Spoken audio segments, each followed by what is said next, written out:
Everyone, I'm very happy to have Chris McAlister back on New Energy Work as a guest presenter. So hi, Chris.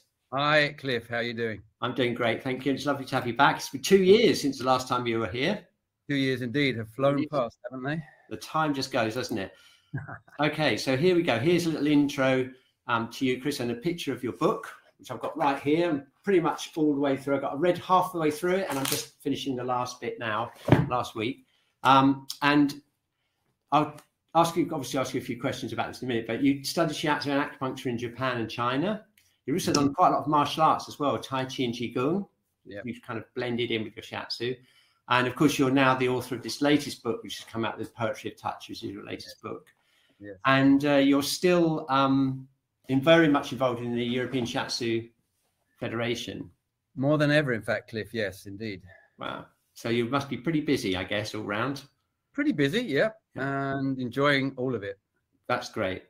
And look, I've got a poll. I just wondered if I could ask you how many of you have actually met Chris before, either online or in person, just to see whether you've got a dedicated fan group or whether there's some new people here who haven't met you before, Chris, to give you an idea. Mm-hmm.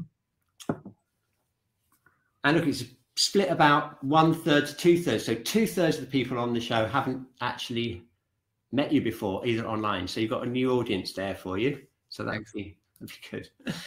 Okay, we're just going to take these off.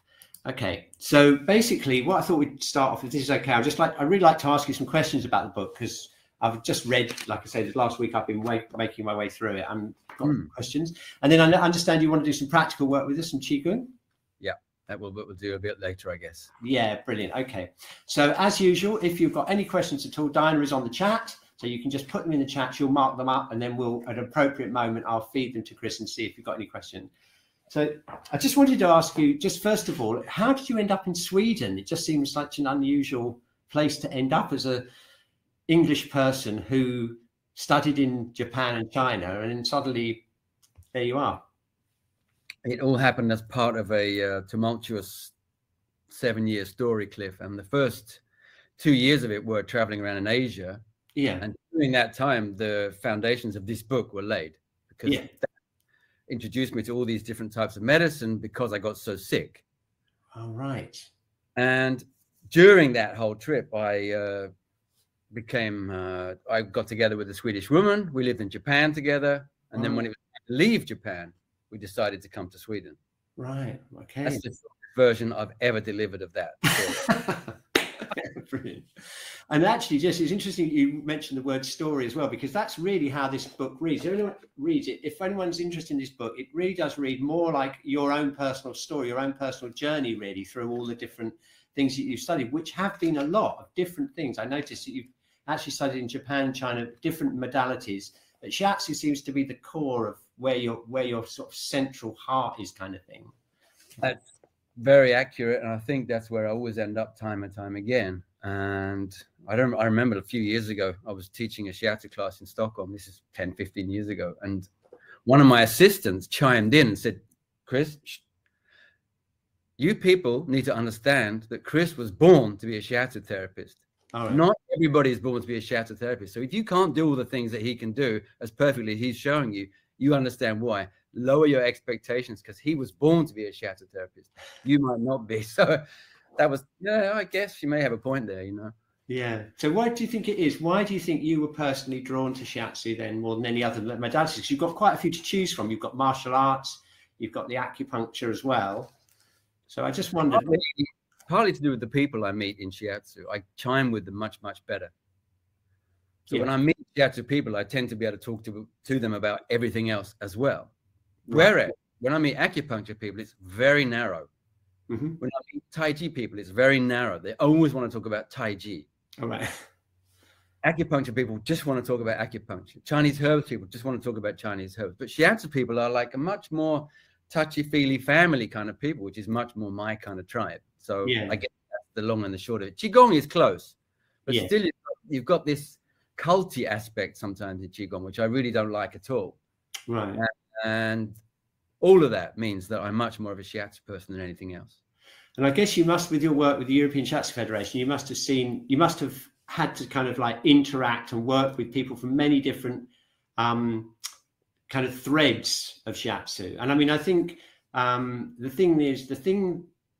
because sometimes I think just how many really quite sort of leading shiatsu people have come out of England, actually. It's quite interesting, isn't it? And I think some of it for me is because in the very early days, which is right in the early 80s, late 70s, early 80s, it was such a small group of people, you know, Michael Rose was a big, you know, person in the scene, and then there was Carola, but certainly by the early 80s, there probably weren't that many more than a few, maybe 10 or 20 shiatsu people, you know, practitioners around. And as a result of that, we all tended to go to the same workshops. So, you know, even if you didn't particularly get on with the teacher that much, you know, the fact is that we all gave each other shiatsu. So even though we're from different styles of shiatsu, the very fact we had that touch communication, I think, is you know, has provided the English scene with this amazing sort of trust and continuity that's taken it through decades, I think, even thinking back. So you must have an interesting sort of challenge in a way to be able to do that, to kind of on a much broader canvas, on a European and, as you say, on an international level, to try and get that touch communication, that sort of trust, I think it is, isn't it, between competing styles. Has that been an issue for you, having competing styles, or what's the kind of vibe that you're working with now? I think you've touched on a very, very important issue, Cliff, and the amount of disparity in the shiatsu world is absolutely striking if you look at it from that angle. Yeah. And if you look at it from another angle, we're all incredibly similar. Yeah. Seen from the outside, we do exactly the same thing, but seen from the inside, we all do completely different things according to us. Yeah. Depending on our viewpoint, the lens that we use, we can either see each other as antagonistic and different to each other, or like basically the same. Yeah. So my angle has always been, look, we're basically the same. Yeah. I'm like number 4 of 6 children.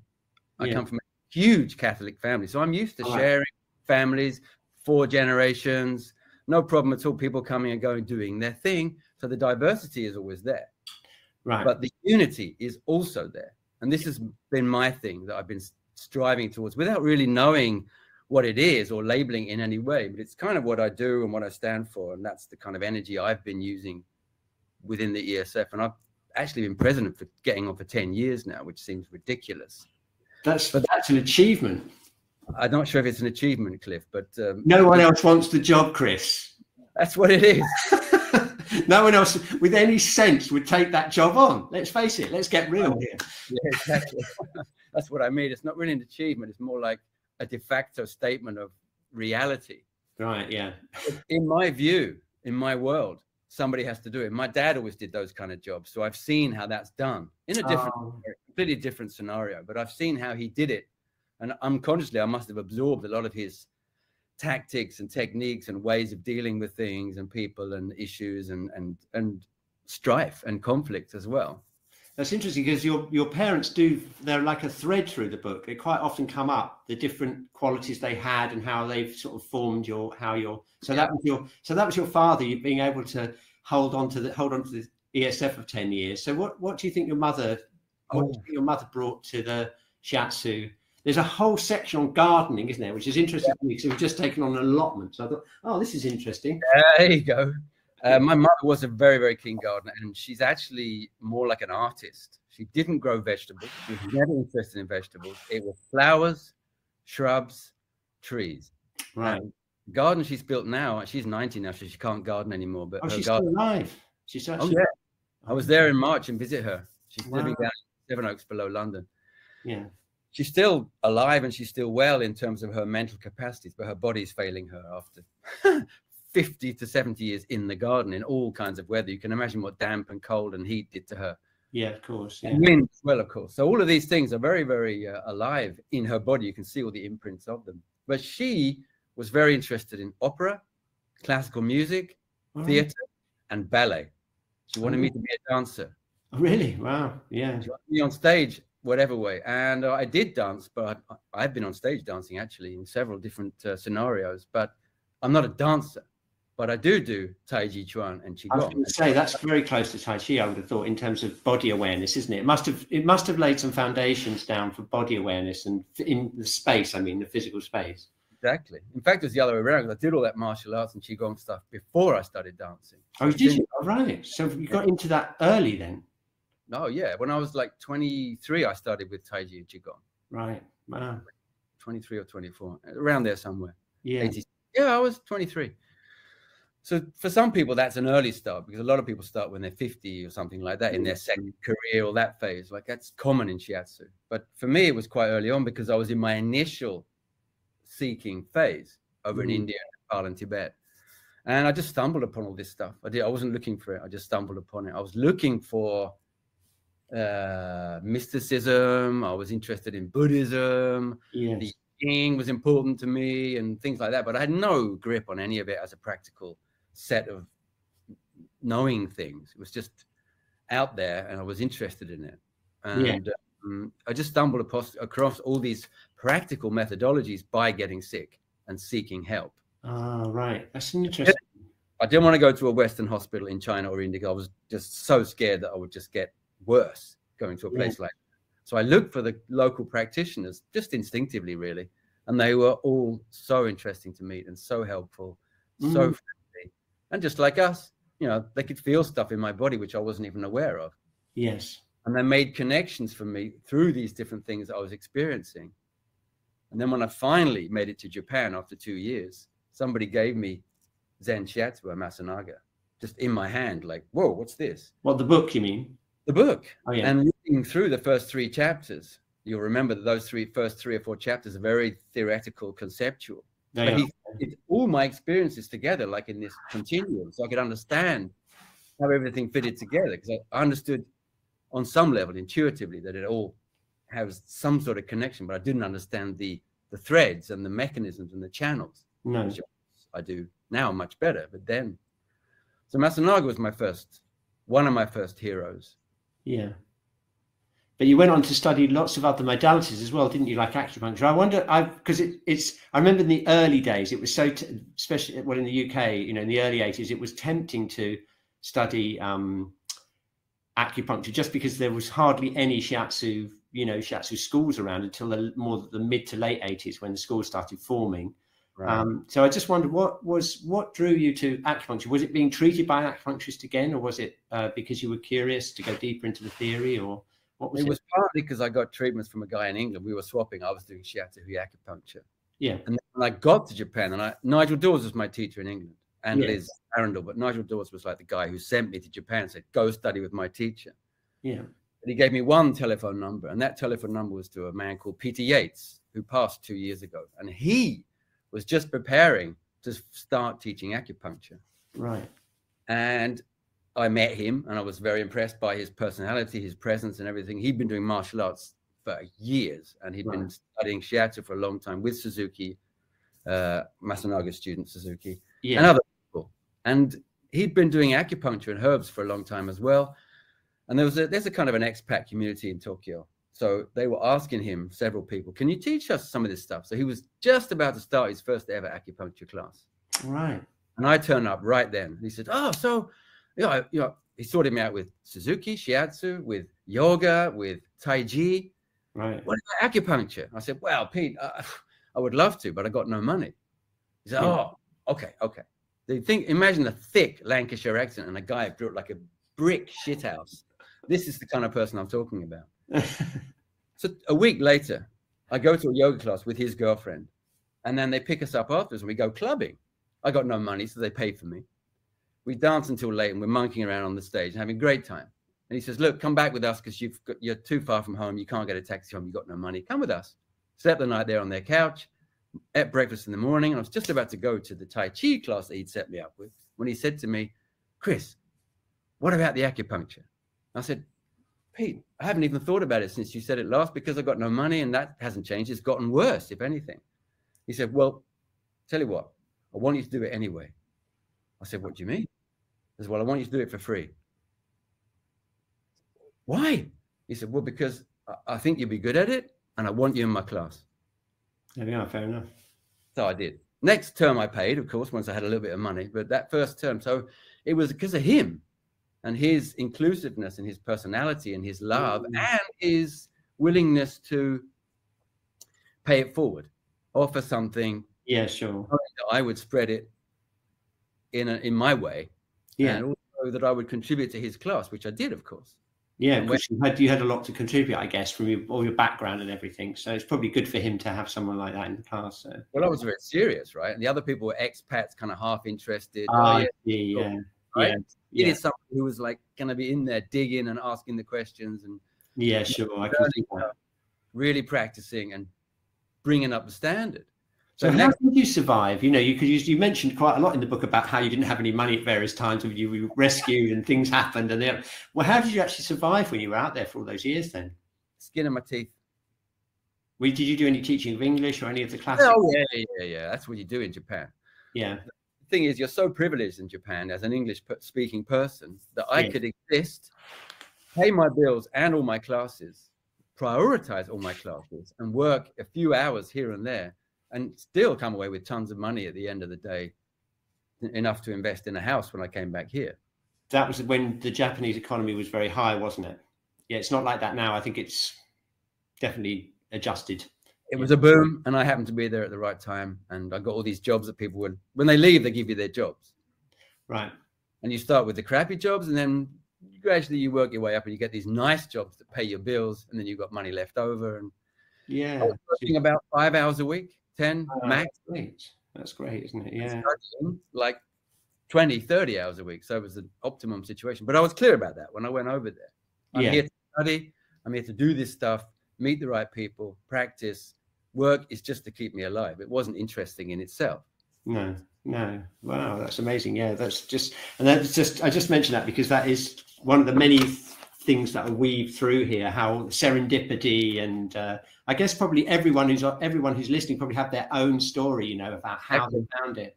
Yep. Because it is a big thing to do shiatsu, and I think it's such a powerful thing that we come to it for all different reasons, and it's such a healing thing to be involved in itself, isn't it? You know, you can see, looking back, I know in my own case, you can look back and now that I know a lot more about, you know, trauma and things, I can look back and think, oh, that's why, you know, that's one of the reasons why I was so attracted to it. And I'm sure everyone who's listening have their own, you know, their own stories and their own reasons, their own path through it. I don't know if it's a good time to maybe do some practical work. Let's have a look. We haven't got any questions so far, so I wonder if you'd like to do some practical work now. We're about 20 minutes in. What do you think? Yeah, I just want to mention one thing, and that is connected to the serendipity is what charges the serendipity. What is the motor of it is commitment. Yes, that's in the book as well, isn't it? Yeah. It's like basically the first chapter. And when I was putting the book together, and that came through dream work. I don't know if you read the chapter on the wood and the metal element. There's something called Guardians of Creativity. Yes. In that chapter, I describe how the book came into being in terms of its structure. It was just came right through a dream. Yeah. Or a dream message or something like that. And I put it all together the next day, and I looked at all the structure, and it looked great. There was gaps for sure, but 2/3 of the book was there. Yeah. And I showed it to Marina, my girlfriend. She said, oh, but you need a chapter on commitment. I thought, brilliant. Yes, we definitely need that. It took me a year to write it, but it's got its place right there at the beginning, because without commitment. Oh, we've lost him. Just when he said commitment, the word commitment, we lost the video feed.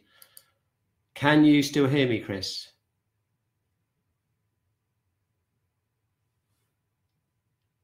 That's very strange. We've just lost him for a moment. Let's just see if we can. Oh, he's back. Yeah. You okay? Yeah, everything went down. I don't know what's going on. An internet glitch. Yeah. Sorry. Yeah, you were saying about commitment. Commitment is what kind of glues it all together. And I've given a couple of examples of major commitment stories that happened to me during those early years. And I think people will be able to relate to them very, very easily. And there are times when we don't commit, and then we don't get anything out of the process. The whole thing just dries up in the sand, as it were. Commitment is the fuel that keeps it going. And usually you don't get what you want, but you get something that you need. Like Mick Jagger's famous Rolling Stones song there. You can't always get what you want, but you can get what you need if you try. If you try. So you just don't give up.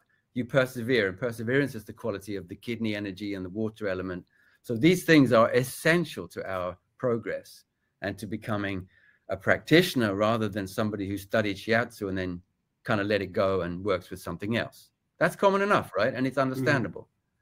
It's commitment. Yeah, absolutely. Somebody called Catherine says that is commitment. I'm not sure what emphasis. All we can see was C for commitment. Anyway, yeah, let's do some practical work, Cliff. Great idea. So we don't need to stand up, right? We can just do it sitting down? No. Okay. Sitting down and lower my camera like this so people can see as I sit on the mat. I'll do that in a different way. I'll do it like this. I think that would probably work better. That should be, oh no, like that. There we go. Okay, I'm going to leave the stage, Chris. Whenever you're ready to welcome me back, I'll be back. Okay, that's fine. So I'm going to leave the stage to give Chris full screen now, and we can do this together. I'll be doing it with you.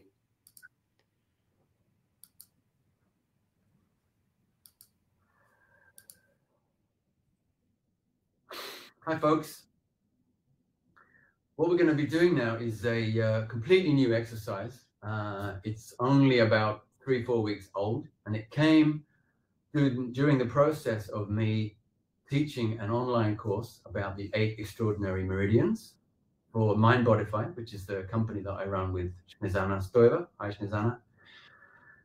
During these processes, when I teach intensively, and it's probably the same for you probably recognize this, when I engage really deeply with something, things happen. And I get these kind of intuitions, I get new information, I get new angles on old things, and new ways of doing things arise. And usually it's by opening a space, leaving the space there, not filling it too quickly with the old material, filling as far as possible with the old material, but still leaving space for something new to come. That's a trust issue, but it's also a commitment thing. You commit as far as you can, and you trust that the rest will come. Interesting process, right? So what came was a treatment, which I've been using recently, actually, pretty amazing treatment. And it's a treatment based on a certain phenomenon. And that phenomenon is the meeting points, the cross points of the extraordinary meridians. Now, some of you know them, some of you don't. So they are the Ren Mai and the Du Mai. They are the Dai Mai and the Chong Mai. They are the Yin and the Yang Chao Mai, and the Yin and the Yang Wei Mai. Now, if that makes sense to you, great. That means you've studied these things before and you know roughly what I'm talking about. If they don't make sense, don't worry about it, because you can look at this recording afterwards and make more sense of it. And there's stuff that will tell you more about that. There's literature and the stuff. And the course that I taught is going to be released in about 2 weeks' time as a set of recordings. So you can even purchase that if you're interested to go right deep into it. But what I'm going to do is present this treatment. And these are all crossing points where at least 2, if not 3 or 4 of the extraordinary vessels coalesce, converge. Their powers meet and they create these really interesting power points. So they're tsubos, yes, but they're very, very powerful, packed, supercharged tsubos. And as I presented the treatment online as a self-treatment, because online usually it's a self-treatment, and that's what it was. As I was doing it for myself, I realized this is very much like a kind of do-in moving into Qigong. So that's how I'd like to present it to you. It is a self-treatment, yes, but it's also like a do-in Qigong set, which you can just do anytime for yourself. And I tend to do it, takes me about 5, maximum 10 minutes to do it now, because I've done it a few times. We'll take 15 minutes and do it nice and slow. So you get the idea, you get the points, and you get a chance to feel in to the effect of what's going on inside you and, of course, around you. We start down in the area of the Yin and the Yang Chao Mai. The Yin and the Yang Chao Mai come up the body and they meet. So they start down here. Most of you know they have opening points down here, and they have other points down on the lower leg and the foot. There's 6 points down there belonging to the Yin and the Yang Chao Mai. But what happens then is that they coalesce here. Bladder 1. So what I want you to do is put your hands over your eyes, resting the heel of your hand on stomach 1, which is the lower border of the eye bone here, the socket. Rest them there and bring the fingers together so that you touch your fingers together on your forehead. And rest your hands there very comfortably. And make sure the sides of your hand where small intestine 4 is goes all the way into bladder 1. So you've got stomach 1, which is the meeting point of conception vessel and yang chao mai, sorry. And you've got bladder 1, which is the meeting point of the yin and the yang chao mai. You've also got the governor vessel going up the forehead here. So we've got a lot of meeting. Ren, Du, and both of the chows, the yin and the yang. Now, the yin and the yang chao mai are said to meet and enter the brain. It is also said that they can regulate sleep and waking states. Further, it is stated that they can correct imbalances where people are sleepy in the daytime and awake at nighttime. Now, that's usually put down to an imbalance in the autonomic nervous system. So the results of all of that, the conclusion would be that the yin and the yang chao mai regulate the autonomic nervous system. So that's exactly what we're doing right now. Now, where does that happen? That happens in the hypophysis and the hypothalamus through the central glands at the front of the brain. So that's where we're centering our focus right now. Your focus wants to be leading from your hands into the inside of your skull at the front of your brain, behind the eyes, and let's call it what it is, third eye. Probably you'll be seeing darkness initially, but gradually color. The colors that come, no need to attach any importance to them if you don't want to, but if you want to, you can look at them and think about what those colors mean to you. They might mean something strictly personal. The color might have a significance for you personally, or they might have another kind of significance which is more universal, like, for example, the color of the third eye, which is said to be, well, kind of an indigo color. Or maybe there's another color coming through that means something for you that has to do with the Ren Mai or the Du Mai, or the Yin and the Yang Chao Mai, which I know nothing about, but maybe you are discovering in this very moment. So all that kind of thing is very, very interesting to find out in feedback. If anybody wants to write feedback on the chat afterwards, please go ahead and do so. Don't feel shy about that. Please write as much as you like. We're going to go to the back of the head now. I'm going to turn around so you can see where I'm pointing. I'm pointing to the back of the skull, right where the occiput begins. And that there is a point called Governor Vessel 16, the Palace of Winds, Feng Fu. What we're going to do is put our hands like this at the back. Once like this and once like this. When I put my left hand first, I'm going to turn to the left. So I'm turning to the right, sorry. So the left hand pushes me to the right. And you'll feel a slight push going up into that point at the back. And you'll see that I'm kind of taking this huge breath, and it's almost like a yawn and a stretch all in one. That's a typical release effect that comes through my body. You've got your own set of release movements and exercises and breaths, I'm sure. So just pay attention to what those might be for you. And then we're going to swap hands. So now my right hand is going to go first and my left hand behind it when I look to the left. You see that kind of comfortably opens up the neck and the occiput and then brings the energy up through the middle of the occiput into the skull, into the brain, into the sea of marrow.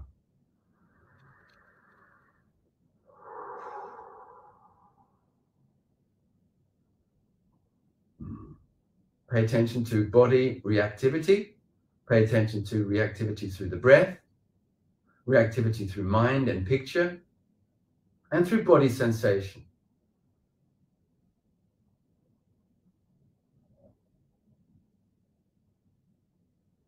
We're going to come back to the center now, and we're going to take a new hand grip, and it looks like this. You put the thumbs down and clasp your hands at the back of your neck. I'm going to show you from behind.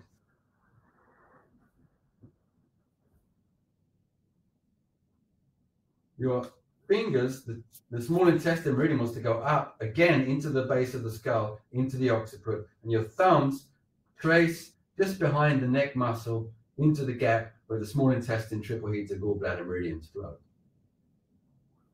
From the front, it looks like this, and you see my thumb is pointing down towards the shoulder. Now, depending on how your hands fit into your neck, it'll be more or less like me. Your thumbs are actually touching the very top of your shoulder where your neck joins the shoulder. It's a very, very comfortable place to have a tiny bit of pressure just from the grip itself. But the important part of this is the connection at the top, where the knuckles of your little finger dig gently into governor vessel 16 and the occiput area. Why is that important? Because it's the confluent point of the yang, wei, mai, and the du mai. Some people would say chong mai as well. That's not for me to say. It's quite possible. You may experience that. You may not experience that. That's something that you can play around with conceptually or just ignore.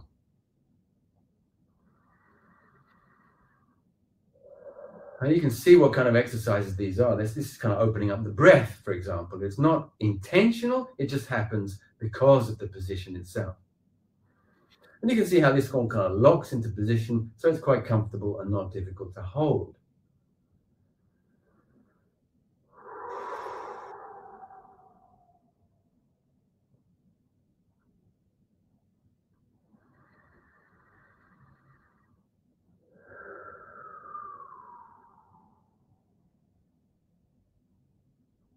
You'll notice that we're working from the top down. We're going to work through this upper area, and then later on down through shoulder and abdomen area, and then finish off in the lower hara, right down in the dantian area, right down in the pelvis. There's a treatment that goes from up down, so it's kind of useful for emptying your mind, emptying your head, and if you're busy thinking about stuff, this will bring you down all the way into your belly, into your pelvic floor. So follow me now as we go to the next very interesting scenario, which is all about the yin and the yang wei mai connecting with the ren mai and the du mai. Okay, we've got 2 points here. Underneath the chin, where the neck meets the chin, the throat meets the chin, that's 1 point. And down here in the hollow between the collarbones, that's conception 22 and 23. No, 21 and 22, sorry. So we're going to put 2 fingers, one here and one here. And the way to do it is to do this. So the long finger and the index finger, the little finger are free, and the other 2 are held by the thumb. And you want to place that there. So you've got the conception vessel points covered, and those are yin wei mai points as well. Now, at the back, it's going to be the exact opposite. You want to use the 2 fingers which you've got held here, and you want to have these 2 fingers held. You go up into the area of governor vessel 15 and 16. If you're not too sure where they are, right at the top of the neck, underneath the occipital bone. 2 points, one just directly below the other. If you're not too sure, just guess it, fake it till you make it. You can check them in a book later on, or as I say, in the online course, which is going on sale like in a couple of weeks. Here at the front, you've got the yin wei mai connecting with the ren mai. So the yin wei mai means the yin connecting vessel, the yin fabric weaving web vessel, connecting with the yin, the ren mai, which is usually falsely translated as conception vessel. That's a very bad translation. Nothing to do with conception. It has to do with conception and breathing and digestion and speech and a whole bunch of other things. The word ren in Chinese means task or post or job. Nothing to do with conception, although that is an overlap, of course. And the back, we have the yang wei mai entering the C of yang, the du mai. We've got the 2 C's, yin and yang, at the front and back, and the wei meridians delivering the energy of the various yin and yang meridians into the 2 C's of yin and yang. A colossally powerful maneuver. And you can see that this is the exact opposites here. We've got polarities going on at the front and back through the yin and the yang.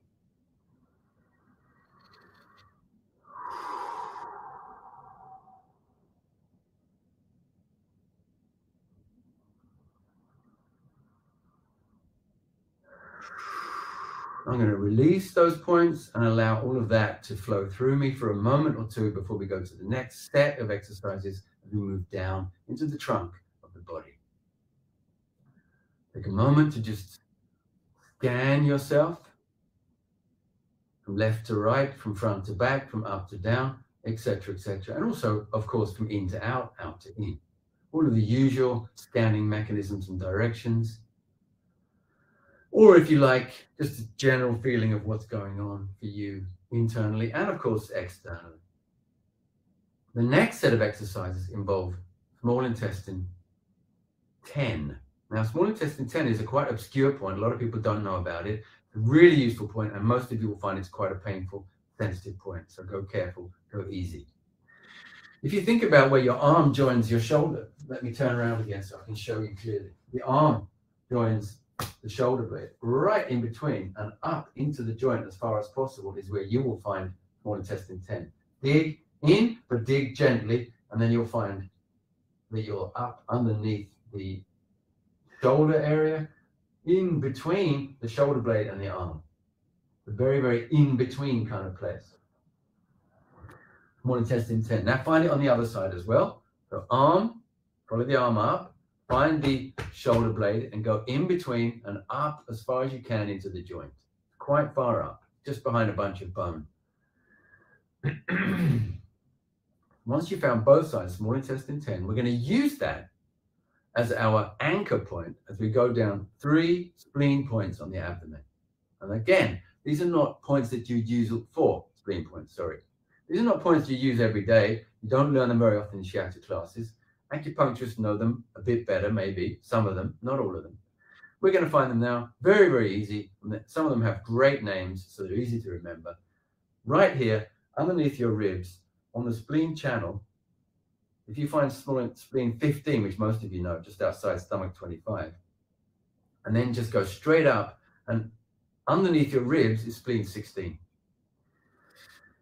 Why is spleen 16 so wonderful? It's a yin wei mai point, and it's on the upper ridge, the upper band of the dai mai. The dai mai is the thing that goes around the body and underneath the body, holds the body together, gives security and stability, binds all the meridians together, and binds the frontal area of the body with the back area of the body, which does an amazing thing for bringing postnatal jing into the prenatal jing. So it's a really dynamic and important thing to be doing.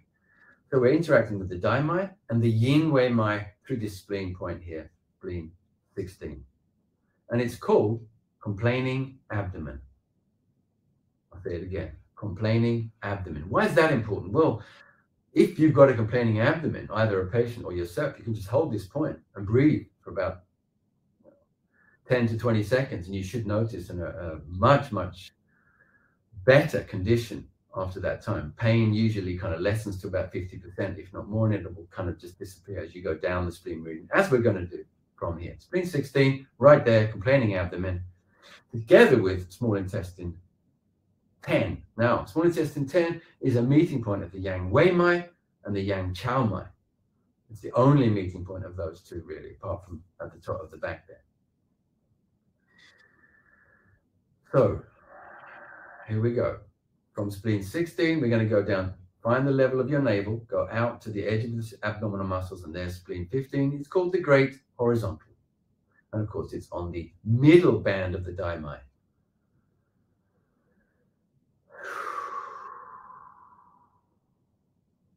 When you look at books, you'll see the dai mai is just this little flimsy little cord that goes around the body from about here down here.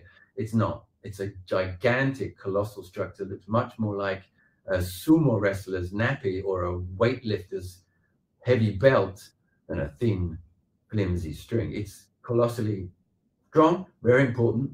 And when it's not working very well, you're going to get all sorts of spare tire and stuff hanging around your abdomen. So you do want your dai mai to be working correctly and efficiently and delivering energy from the postnatal jing to the prenatal jing.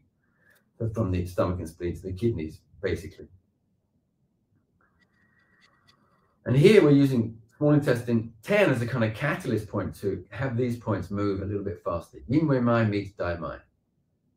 And up here, yang chao mai meets yang wei mai. We're going to go down now into the lower part of the abdomen. You're going to follow the hip bone all the way down to the pubic bone. So hip bone meets pubic bone. And as the two meet, either side of the meeting, you have two spleen points, 13 and 12. I'd like you to hold them. I'm holding them with these two middle fingers, ring finger and long finger. Spleen 12 and 13. Also, Daimai and Yin Wei Mai points. And this is a little series of points that we're treating here, using small intestine 10 as the catalyst, but also using these points to unlock small intestine 10. The bags of different energies going on here, loads of connections, tons of convergence, and a huge multi-level effect going through the organism. Let's switch sides, switch hands. You see how that polarity worked there?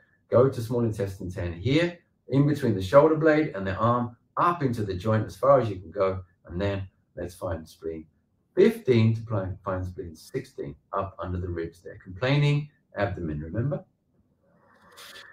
If you ever find yourself in a situation where your abdomen is complaining, this will be a really, really useful thing to do, because it brings the energies of 4, no less than 4 extraordinary meridians into play here to free up abdominal distress, tension, and stagnation.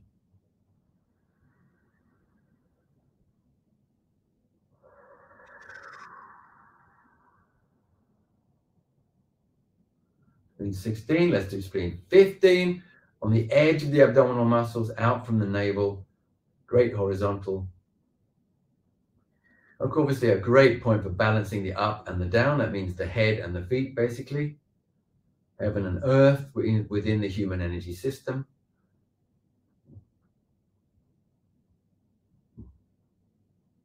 And the main focus of this treatment is an all-round tonifying and regulating effect. But the by-effect of all of that will be toning up the abdominal muscles, toning up the digestive system and all the digestive organs and the meridians, etc. We're going to go down. The last 2 spleen points there, where the hip bone meets the pubic bone, right in the gap in between, and using these 2 fingers here, the long finger and the ring finger, going down into that meeting place, and either side, one on the pubic, one on the hip, into the corner, spleen 12 and 13, with small intestine 10. Small intestine 10, once again, meeting point of Yang Chao and Yang Wei Mai. Down here, we've got the meeting of the lower Dai Mai band and the Yin Wei Mai. Very much lower heater, of course. And we're going to stay in the lower heater for the final part of our self-treatment Douyin Qigong regimen here. Releasing those points, rest for a moment before we go into our finale. Our finale is going to look very, very familiar, because this is something that most of you have been doing for half of your lives. We're going to have our hands all the way down on our pubic bones, and our fingers are going to overlap. Can you see how my fingers overlap here? They're not like this together, they're overlapping. And bring your hands so they fold into the corner of the hip and the pubic bone area. So you're covering all those points we just used, plus a whole load more points along the pubic bone. Stomach 30, kidney 11, and conception vessel 2. Ren Mai. So we've got here a colossal meeting between Yin Wei Mai on the one hand, Dai Mai again, but also now Chong Mai. Here comes Chong Mai into the picture to finish off our treatment for us. And then we connect our thumbs just below the navel, 1 sun below the navel. So if my navel is here, the point is 1 sun below. It's a point called CV7 or Ren 7, but its name is very interesting, Yin Jiao in Chinese. That means yin crossing or yin convergence. Like San Yin Jiao, the spleen 6, 3 yin meeting down there. This is just Yin Jiao. Which yin, you might ask? I'm glad you asked. Chong Mai and Ren Mai is the answer.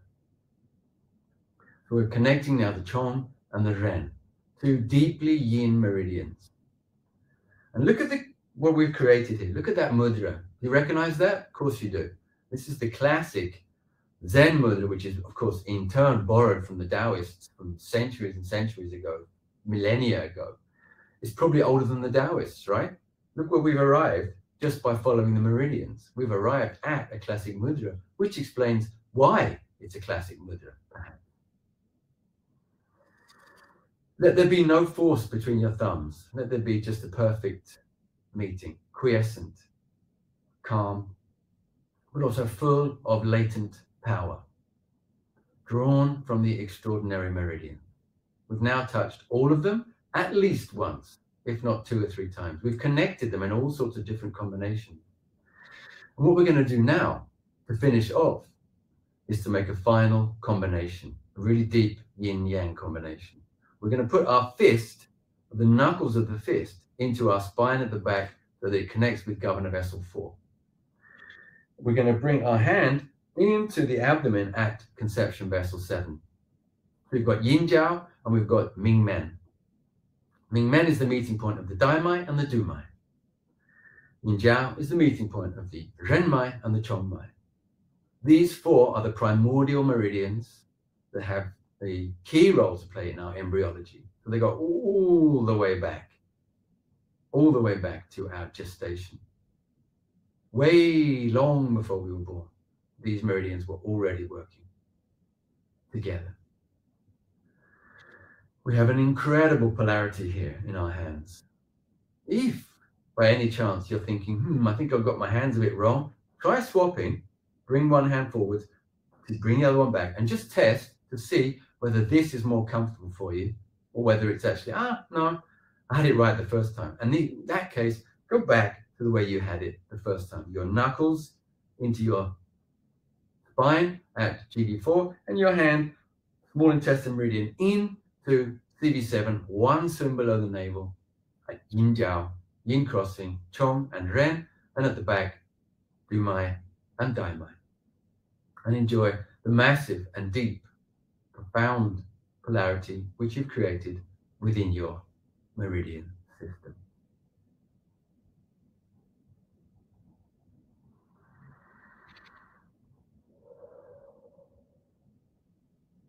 Whenever you're ready, release your hands, rest for a moment in the neutral position, survey your inner space, have a look around your inner landscape, enjoy the various scenarios and vistas that open up. If there's anything painful there, just acknowledge it, leave it there for the moment, allow your body to work on it in the background now as we go on with the seminar, and also as your evening progresses, or your afternoon or morning, wherever you are, and also your sleep tonight will deal with a part of that. So don't worry about any of that stuff. Just allow that to be, have it in the background, not disturbing your experience right now. It's there, that's fine. Most of you are probably experiencing something incredibly pleasant. Inner space, warmth, flow, new experiences, landscapes opening up inside you, worlds within worlds. Gradually and slowly, we're going to come back to, to Cliff. So welcome back in, and I'll come back to the screen, and we'll carry on just another 10, 15 minutes or so and wind up the webinar with some feedback or some final questions. Thank you so much. That was definitely quite a few points that I'm not that familiar with, but it was really, really interesting to feel it. I felt a very powerful thing happening in my throat chakra there with this one. Really interesting, yeah. And some really interesting spleen points. I've found some of those very sensitive. I've definitely got to look after my girdle vessel.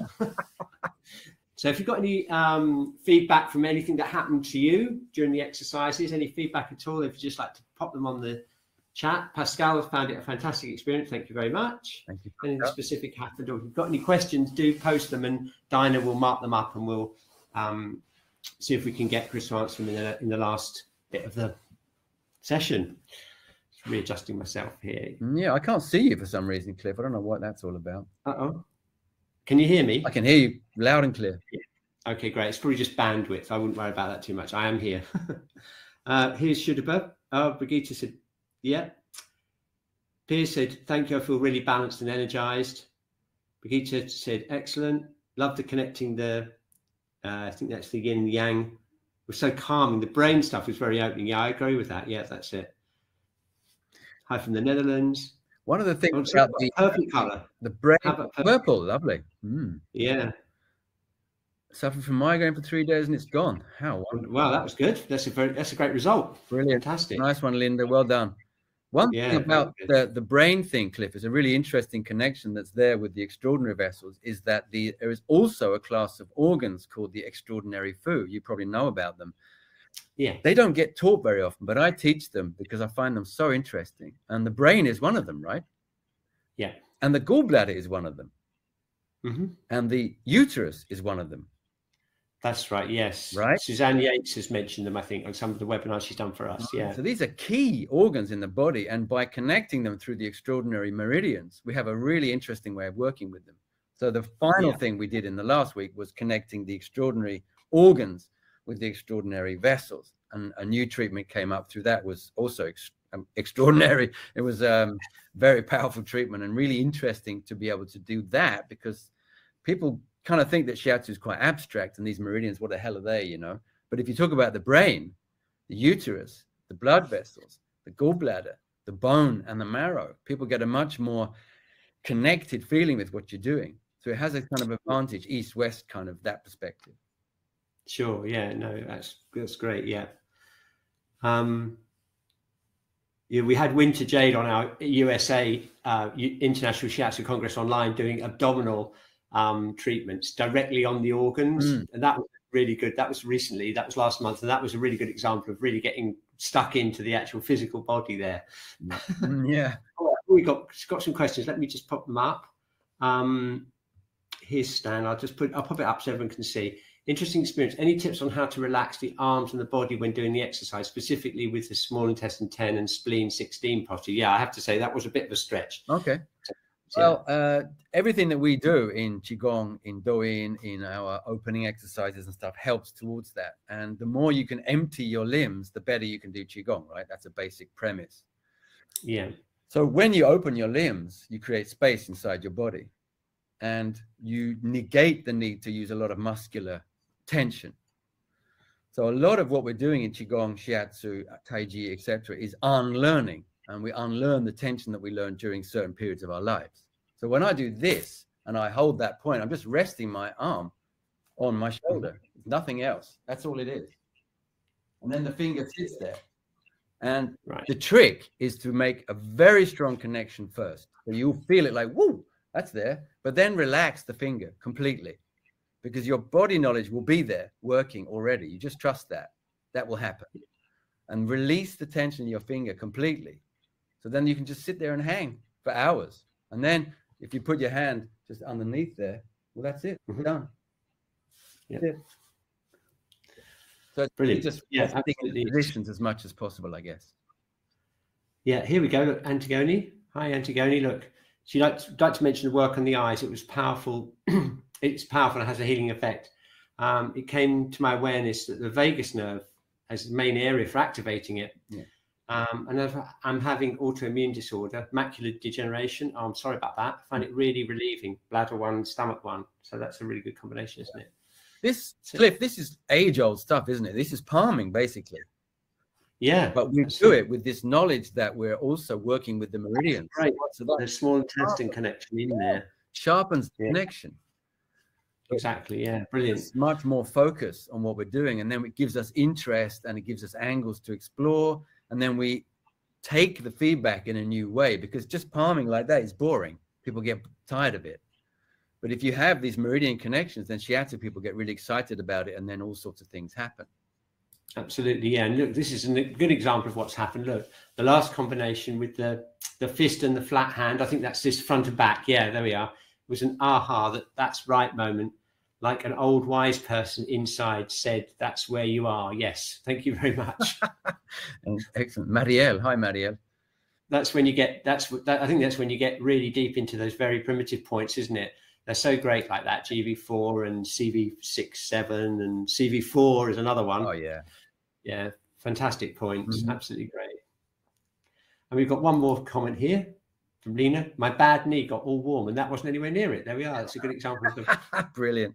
Really good example of a channel effect. There we go. Thanks, Lena. So, Cliff, if we could use the last 5 minutes, we were mentioning something before we started and came on camera, and that was that the ESF has a big event coming up. Could we spend? Oh yeah, tell us about that. What's going on? What's going on is, for the second year in a row, we're having the Shiatsu Without Borders month, and that's the whole of June. So there's an International Shiatsu Day, but this is a whole month where we enclose the Shiatsu Day and give it a context. Everybody can do something during a whole month, right? Everybody can open their clinic or do something in the town hall or get out on the grass and show people Shiatsu. It's like an inspiration to get involved, take your act out into the public, or bring the public into your act. And then take photos, film it, send it in to us, and we'll make a big collage of the whole thing. But also there's going to be events all through the month. There's going to be a big event in Italy with Shiatsu Professione.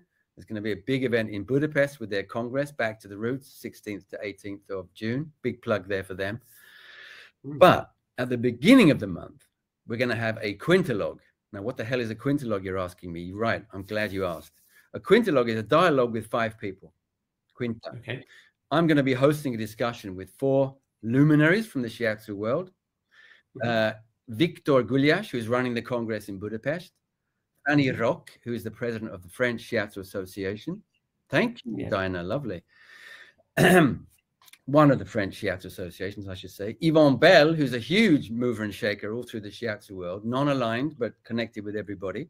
And many, many different styles of Shiatsu, completely into unity. And the final figure is a beloved figure for everybody in England and the UK and all around the world, Carola Beresford-Cook, who retired last year, but is coming back for this event.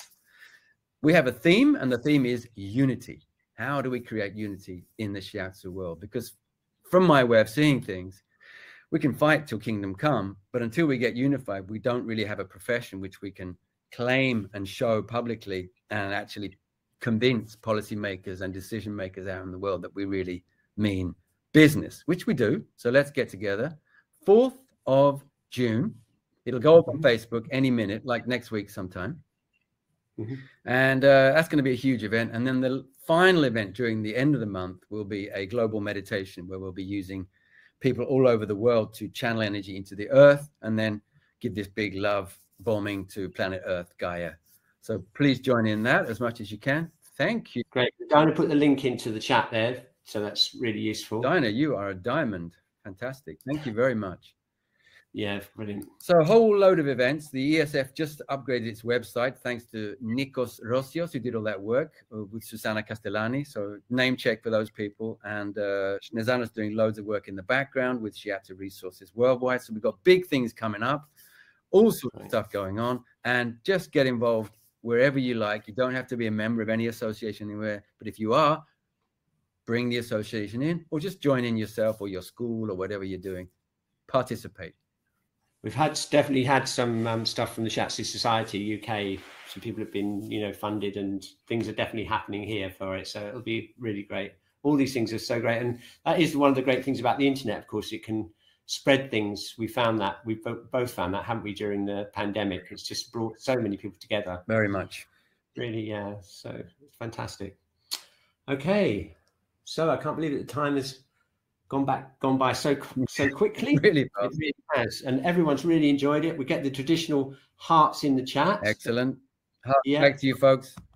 Yeah, really enjoyed it. And for those of you who are New Energy Work members, we've got for premium members next week we've got one of our small group tutorials, and then coming up we're putting together another online course for you on treating Shiatsu for chronic, or treating clients who've got chronic illnesses. And we've got Michelin Morphil-Feiser from Switzerland, Zurich, who's going to be guesting on that course. So that's coming up soon. So yeah, we've got loads coming up. Just check out the website, and yeah, let's keep in touch. Let's keep in touch, Chris, because we're definitely both on the same page here, bringing Shiatsu together. Really, it's a great pleasure having you on. It's been really interesting. I've never felt spleen 15 quite so clearly in all my life. Thank you for that. I've got to look after my girdle vessel. I can tell that. I've got to look after it. Tell me about it. Okay, all the best to you. And thanks very much. Yeah, love to everybody. Great. Yeah, great to see you. We've got to go. Ciao. Okay, bye-bye. Thank you very much.